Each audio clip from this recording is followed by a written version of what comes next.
மரகத தமால மலர் மொட்டுகளை மொய்க்கின்ற பொன்னிற கருவண்டு போ மாதவன் மார்பினில் வாசம் புரிந்தங்கு மெய்சிலிர் பேற்றும் விழிகள் மரகத தமால மலர் மொட்டுகளை மொய்க்கின்ற பொன்னிற கருவண்டு போல் மாதவன் மார்பினில் வாசம் புரிந்தங்கு மெய்சிலிர் பேற்றும் விழிகள்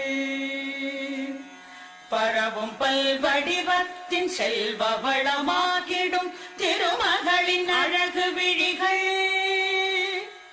பறிவோடு அந்த இரு விழிகளின் கடை நோக்கு மங்களம் என கருள்கவே.